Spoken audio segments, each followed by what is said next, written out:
네, 안녕하십니까.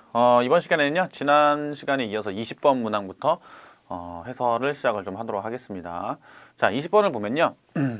다음은 국무회의 좌석 배치도라고 되어 있어요. 갑을병정무는 아래의 한 직위에 해당하는 사람이고요. 지금 갑에서부터 무가 순서대로 앉되 서로 5칸씩 떨어져 앉는다고 했을 때 갑과 무는 몇 칸씩 떨어져 있습니까? 라는 얘기죠.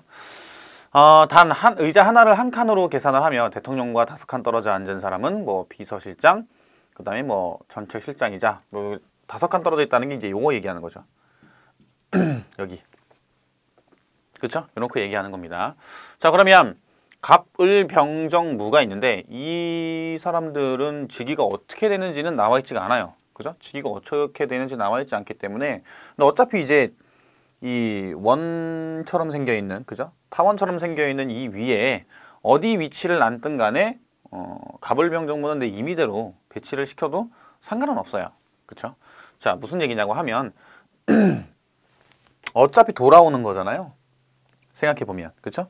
어차피 돌아올 거기 때문에 어디에다가 내가 갑의 위치를 해놔도 결론적으로는 갑과 무는 몇 칸 떨어져 있는지 우리가 확인을 할 수 있다는 얘기입니다. 그죠? 요게 이제 만약에 이제 일일이 한번 확인을 해본다면 여기를 그냥 뭐 갑이라고 한번 더 볼게요. 그럼 하나, 둘, 셋, 넷, 5칸 이렇게 돼 있는 거죠. 5칸씩 떨어져 앉았다라고 돼 있으니까. 그러면 이 5칸이 떨어져 앉았을 때 아까도 얘기했다시피 의자 하나를 한 칸으로 하며 대통령과 5칸 떨어져 앉은 사람은 비서실장이다. 정책실장이다. 하나, 둘, 셋, 넷, 5 이쪽이 된다는 얘기죠. 그럼 여기가 을이겠구나라는 얘기예요. 됐나요? 그럼 또 5칸은 하나, 넷, 5 여기가 되는 거죠. 그럼 여긴 병이겠구나. 이렇게 되는 거고요. 다시 하나, 둘, 셋, 넷, 5 그럼 여긴 정이겠죠. 이렇게 여기는 하나, 둘, 셋, 넷, 5 이렇게 되는 거죠. 이런 식으로. 그래서 이제 갑을병정무가 이제 얼마만큼 이제 되어 있느냐를 생각을 했을 때 갑을병정무를 우리가 확인을 하게 되면 이런 식으로 우리가 볼 수가 있다는 얘기입니다. 됐나요? 그럼 갑과 무는 몇 칸씩 떨어져 앉아 있습니까? 라는 얘기입니다. 5칸씩 떨어져 앉아 있다라고 했을 때 이해 가시죠?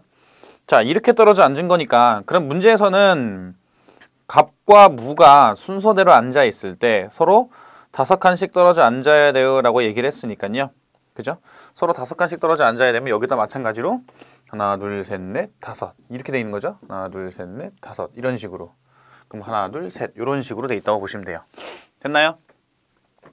그럼 아래에서 한 직위에 해당되는 사람이라고 되어 있을 때 갑과 무는 몇 칸 떨어져 있겠습니까? 라고 얘기를 했으니까 순서대로 앉았을 때 서로 5칸씩 떨어져 앉는다. 이 부분에서 이제 여러분들이 초점을 맞춰주시면 될 것 같아요. 이해가세요? 이렇게 보시면 될 것 같습니다. 그러면 보시면 이렇게 한 바퀴를 이렇게 쭉 돈다라고 했을 때 지금 여기는 몇 칸 떨어져 있는 거냐? 3칸이 떨어져 있죠. 맞아요? 그럼 문제에서 보면 그 갑과 무는 몇 칸 떨어져 있는가? 라고 얘기를 하게 됐을 때 그러면 거기 나와 있는 부분을 확인을 좀 해보시게 되면 뭐 위원장도 있고요. 뭐 장관도 있고 뭐 장관도 있고 그다음 뭐 대참도 있고 뭐 이런 내용들이 있습니다. 그럼 이런 부분들이 있었을 때 결론적으로 최종적으로 5칸에 떨어져 앉아 있는 사람은 비서실장, 정책실장 이렇게 돼 있으니까 정책실장부터 이렇게 이제 가다 보면 그죠? 이렇게 가다 보면 우리가 최종적으로는 몇 칸 떨어져 있다는 걸 얘기할 수 있냐면 3칸이 떨어져 있다는 걸 우리가 알 수 있겠죠. 됐나요? 3칸이 떨어져 있겠구나. 그래서 이제 정답은 몇 번이 되냐면 3번이 된다라고 보시면 될 것 같아요. 이해 가시죠? 이렇게 된다라고 보시면 될 것 같습니다. 직위에 해당하는 사람이라고 했으니까요. 네, 여기에다가 갑을 먼저 잡은 상태에서 시작을 했는데 그리고 이제 편의상 갑을 잡은 거고요. 반드시 갑이 여기는 아닙니다. 그죠? 갑이 여기는 아니고 요렇게 5칸씩 쭉 떨어져 앉자고 했을 때 뭐 예를 들어 여기를 갑이라고 치면 한 칸씩 올릴 수 있죠. 대통령을 제외하고. 그죠? 대통령을 제외하고 하게 되면 우리가 최종적으로는 몇 칸이 떨어져 있겠는지를 확인을 할 수 있냐면 3칸이 떨어져 있다는 걸 우리가 확인할 수 있을 것 같아요. 이해 가시죠? 자, 그 다음에 21번 봅시다. 자, 21번 보면 A, B, C, D는 다음과 같은 규칙에 의거해서 게임을 하려고 하는데요. 이렇게 돼 있는데 이 21번 같은 경우에는 그때 말씀드렸던 것처럼 아까 전에 이제 건너뛰었었던 문제랑 이것도 마찬가지로 추후에 제가 수정되어 있는 부분에 해당하는 강의를 다시 한번 올리도록 할 테니까요. 그렇게 알아두고 넘어가도록 하겠습니다. 자, 그 다음에 22번 한번 볼게요. 자, 22번에 보시면 다음 표는 친구 갑을 병이 가위바위보를 한 결과를 정리를 한 것이다. 이에 대한 보기의 설명 중 옳은 것을 모두 고르면 어떻게 되겠습니까? 잔. 갑을 병은 본인을 제외한 다른 상대와 각각 3번씩 가위바위보를 했다라고 되어 있어요. 자, 한번 볼까요? 패배한 횟수와 무승부한 횟수, 그 다음에 이제 뭐 이런 내용들이 나와 있습니다. 이렇게 되어 있는데, 그러면 을은 이제 몇 번이 남은 거냐면 3번이 지금 없는 거고요. 그죠? 3번이 지금 없는 거고, 3번씩 가위바위보를 했다라고 되어 있습니다. 그럼 6번을 했다는 얘기잖아요. 본인을 제외한 다른 상대랑 3번씩 했으니까. 그럼 여기는 몇 번이 남을 거냐면 4번이 남고요. 여기는 5번이 남습니다. 자, 그러면 가나다라를 한번 체킹을 좀 해봐야겠죠? 갑은 5번 이상 승리를 할 수 있습니까? 라는 얘기입니다. 그럼 가나다라가 있으니까 이런 거는 여러분들이 문제를 풀 때마다 그 상황에 맞춰서 어떻게 하면 좀 더 이제 보기 좋고, 표가 이미 있으니까요. 표에다가 여러분들이 적기만 하시면 되는 거니까. 그죠? 만약에 이제 가를 이런 식으로만 표기를 할게요. 이렇게. 가나다라가 있으니까요. 여기도 마찬가지입니다. 가, 그 다음에 이제 나, 다, 라. 이런 식으로. 됐나요? 여기도 가, 나, 다, 라. 이렇게 돼 있는 거죠. 그러면 갑은 5번 이상 승리를 할 수 있습니까? 라고 얘기를 했을 때 그럼 5번만 한번 해보죠. 5번이라도. 되는지 안 되는지. 5번 이상 승리를 할 수 있는지. 그럼 5번을 만약에 승리를 했다고 치면 이미 끝났어요. 여기서. 그럼 여기 밑에 패배가 몇 번이 나와야 되겠어요? 4번이 나와야 됩니다. 4번. 그죠? 을과 병의 그 패배 횟수가 4번이 나와야 되는데 여기는 일단 3번이 됐기 때문에 3번. 내가 만약에 여기에다 패배 횟수를 만약에 3번을 집어넣었다고 칩시다. 그럼 여기서 반드시 몇 번 져야 돼요? 2번은 져야 되죠. 2번은 져야 돼요. 맞나요? 2번을 져야 된다는 얘기는 나머지 이 5번 승리를 한 거 3번이고, 그럼 얘네 서로 이제 또 게임을 하게 될 거 아니에요? 서로 게임을 하게 되는데, 그러면 결론적으로 봤을 때 오바가 되죠. 6번이 넘어야 되는데. 승리한 횟수가 있어야 되는데 승리한 횟수가 없게 되는 거죠. 이해 가시나요? 왜냐면 여기 2번, 6번을 채워야 돼서 4번이 나와야 되는데, 그러면 병이 이긴 횟수가 더 많이 나와야 돼요. 여기도 2번이 들어가야 되겠죠? 2번. 여기 예를 들어서 여기 2번이 들어가야 돼요. 이해 가세요? 2번이 더 들어가야 됩니다. 그러면 이제 패배 횟수는 을이 어떻게 돼요? 더 늘어나게 되겠죠? 그럼 성립하지 않습니다. 그죠? 5번 이상 승리할 수 있다라고 되어 있는데, 뭐 6번이 된다고 하면 더 심해지는 거니까 가는 틀렸을 거고요. 그럼 여기서 같이 여러분들이 문제를 풀 때 그 신경 써주셔야 될 거는 가가 아니다라는 걸 알게 되면 가는 과감하게 보기에서 없애버려야죠. 그쵸? 자, 그 다음 나 한번 볼까요? 병이 한 번도 이기지 못했다면 갑은 무승부를 했겠습니까? 병이 한 번도 이기지 못했다. 병이 한 번도 이기지 못했다는 얘기는 이미 무승부한 횟수는 정해져 있기 때문에 패배한 횟수가 몇 번이 되는 겁니까? 3번이 되는 겁니다. 3번. 그럼 갑은 무승부를 한 경우가 있을 것이냐라고 생각을 할 수 있는데, 패배를 3번을 했잖아요. 그죠? 패배를 3번 했기 때문에 끝났습니다. 그럼 갑은 패배를 한 번을 했기 때문에 병한테는 무조건 어떻게 돼요? 병한테는 무조건 이겼다는 거예요. 이겼다는 거. 이해가세요? 병은 이겼다는 겁니다. 그럼 병은 최소한 몇 번은, 승리한 횟수는 한 번 이상이 될 거예요. 맞아요? 그럼 한 번 이상이 되는데, 그러면 나머지 이제 2번이고 1번이니까 그럼 3번 패배하게 되거든요. 그럼 3번 패배하게 되면 갑은 4번 승리를 하게 돼요. 이런 식으로 예를 들어서 설명을 해볼 수 있다는 얘기입니다. 맞아요? 그럼 4번 승리를 하게 되면 무승부한 횟수가 반드시 한 번은 들어갈 수밖에 없어요. 이해 가시죠? 그러니까 병이 한 번도 이기지를 못했다면 갑은 무승부를 했다라는 이 부분은 맞다라고 볼 수 있죠.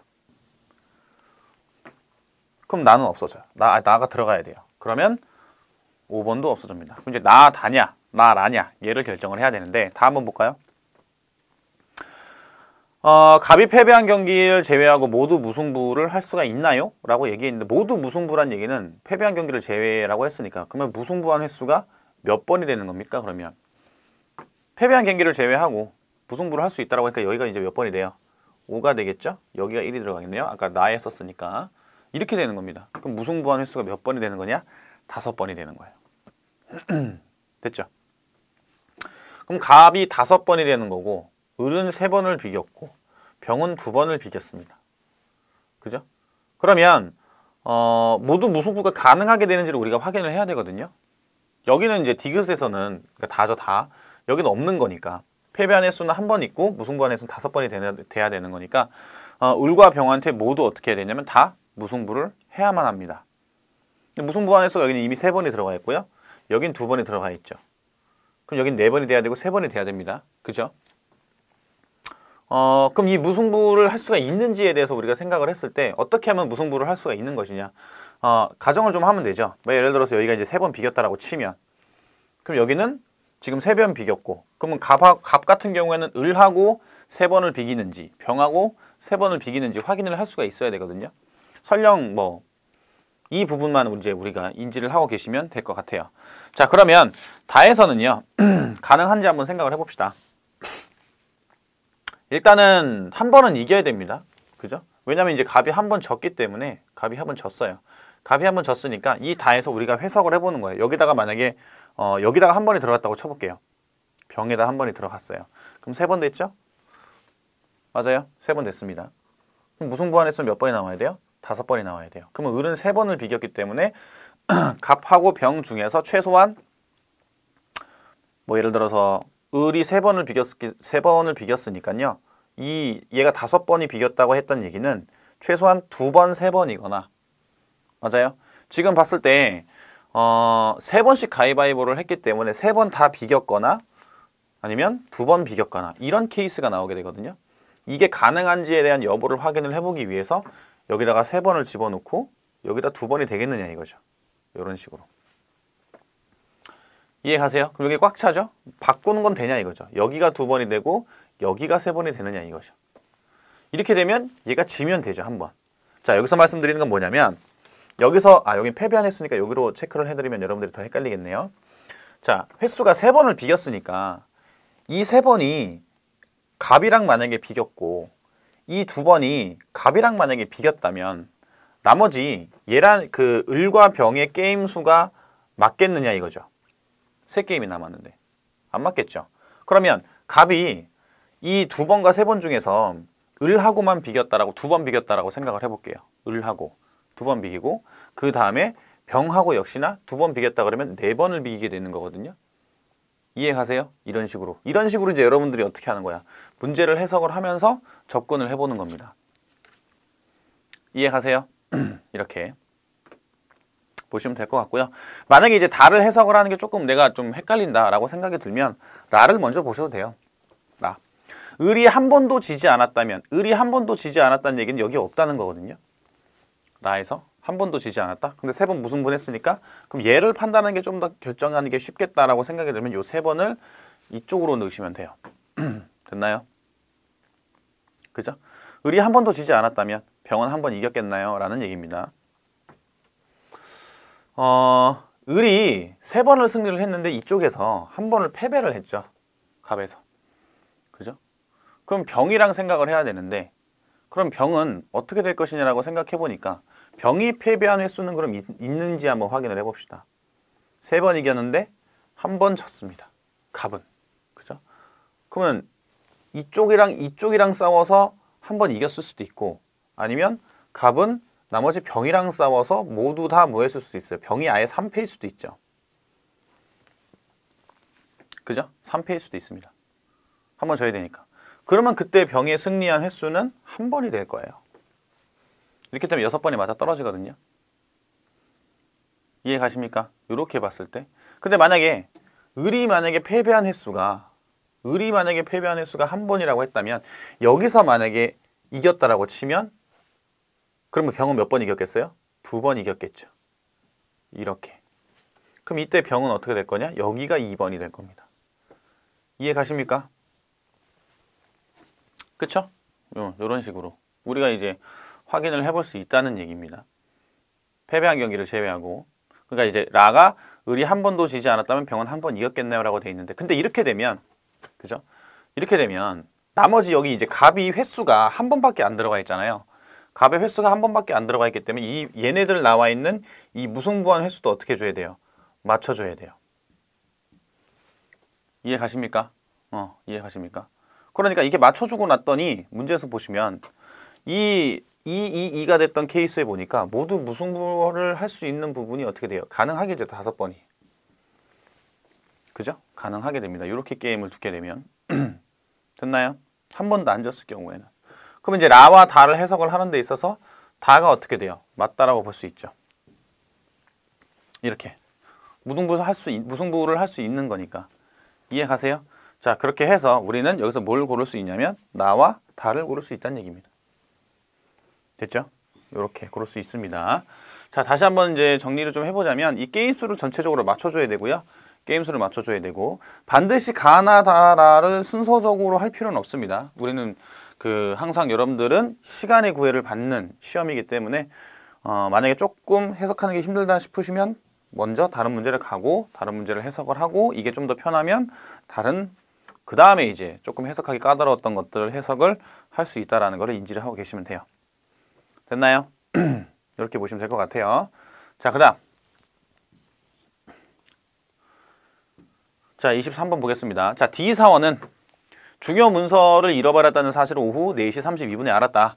어느 층에서 잃어버렸는지 기억하지 못해서 그 건물 내 모든 층을 찾아본 후에 퇴근하기로 했습니다. D사원이 근무하는 것은 총 9층입니다. 자, 다음 조건에 따라 모든 층을 탐색한 뒤에 1층으로 돌아오는 가장 이른 시각은 뭐가 되겠습니까? 최소 시각이죠. 자, 첫 번째. 층간 이동은 엘리베이터와 계단으로 할 수 있는데 1층을 이동하는 데는 2분이 걸리고 엘리베이터로 1층을 이동하는 데는 30초가 걸린다. 그죠? 4배 차이가 납니다. 자, 그 다음에 엘리베이터는 모든 층에 갈 수 있고요. 엘리베이터는 많은 사람이 이용을 해서 혼잡함으로 한번 탑승한 후에 50분 뒤에 사용할 수 있대요. 굉장히 그죠? 시간텀이 길죠? 그러니까 엘리베이터는 거의 여기서 어떤 조건을 알 수 있어요? 엘리베이터는 한 번 쓰면 한참 동안은 안 써야지 된다는 얘기입니다. 그죠? 자, 하나의 층을 살펴보는 데는 10분의 시간이 걸립니다. 그럼 총 우리는 9층을 찾아볼 거기 때문에 그죠? 9층을 찾아볼 거기 때문에 결론적으로 어떻게 되든 간에 90분은 반드시 들어가요. 그죠? 9개 층을 다 둘러보는 거니까. 이해 가십니까? 근데 D사원이 현재 애매하게 4층이 있죠. 그럼 층수를 한번 써볼까요? 여기 1층, 2층, 3층, 4층, 5층, 6층, 7층, 8층, 9층이 있는데 이 9개 층이 지금 어디에서 출발할 거냐면 여기서 출발한다는 얘기예요. 그럼 여러분들은 생각을 제일 먼저 하는 겁니다. 하나하나 다 하는 게 아니라 어떻게 1층으로 내려올 것인가 결정을 해야겠죠. 4에서 9층으로 갔다가 9층으로 가는데 엘리베이터를 타고 갈 것이냐 아니면 걸어갈 것이냐를 결정을 해야 되고 그 다음에 9층으로 갔다가 1층으로 바로 내려올 수가 없습니다. 그죠? 어떻게 돼야 되냐면 4층에서부터 9층을 찾아본 거기 때문에 엘리베이터를 만약에 사용을 한다면 이때 모든 층을 다 해야 돼요. 찾아봐야겠죠. 그죠? 모든 층을 다 찾아봐야 될 겁니다. 자, 아니면 엘리베이터를 타고 올라갔다가 어차피 50분 뒤에 쓸 수 있을 거기 때문에 내려올 때 계단으로 찾아오고요. 그 다음에 4층에서 넘어가고 3층으로 갔을 때 엘리베이터를 타고 넘어갈 것인가. 이해 가시죠? 아니면 4층에서 밑으로 내려갔다가 찾아보면서 1층에서 다시 9층으로 엘리베이터를 타고 올라갔다가 그리고 9층에서 다시 1층으로 내려올 것인가. 루트를 이런 식으로 짜야 된다는 얘기예요. 이해 가세요? 자, 4층에서 1층으로 가서 9층으로 갔다가 하나하나씩 찾아보면서 내려올 것인가. 아니면 4층에서 9층으로 갔다가 찾아오면서 내려오고 엘리베이터로 내려올 것인가. 엘리베이터로 올라갔다가 엘리베이터로 내려오는 케이스겠죠? 이런 식으로 여러분들 접근을 하셔야 되는데 봤을 때 내려갔다가 올라가서 다시 내려오는 것보다 일단 이렇게 내려오는 게 조금 더 낫겠죠. 그렇죠? 그래서 어떻게 할 거냐면 4층에서 9층으로 일단 먼저 가는데요. 4층에서 9층으로 어떻게 할 것이냐. 엘리베이터를 타고 갈 것인지 결정을 한번 해봅시다. 일단은 여기서 1층, 2층, 3층, 4층, 5층이 있습니다. 그죠? 5층. 그럼 5층을 계단으로 만약에 이동을 하게 되면 10분이 걸리게 돼요. 그죠? 10분이 걸리게 됩니다. 자, 그 다음에 이제 어차피 층은 어차피 조사하는 시간은 다 똑같으니까 얘는 이제 더 이상 할 필요가 없고요. 여기서 이제 엘리베이터하고 쭉 내려오는 거죠. 엘리베이터로. 이해 가세요? 엘리베이터로 내려오게 되면 이제 얼마가 걸리겠느냐라고 엘리베이터는 1층을 이동하는데 30초 걸린다고 했으니까 아까 이쪽 5시였죠. 6이죠? 그럼 30초가 6번 걸리겠네. 이런 식으로 접근을 해보자는 얘기예요. 됐나요? 그럼 엘리베이터는 3분 정도가 걸리겠죠. 이런 식으로. 이해 가시죠? 그럼 3층에서는 다시 계단으로 어떻게 하는 거야? 내려오는 거죠. 이런 형태로. 이해 가십니까? 이런 형태로 접근을 해보자는 얘기입니다. 자, 계단 같은 경우에는 우리가 총 몇 개 층을 이용을 할 것인가를 생각을 해보게 되면 되고요. 그럼 이제 아까 전에 이쪽에 5개였죠? 이쪽에 5개.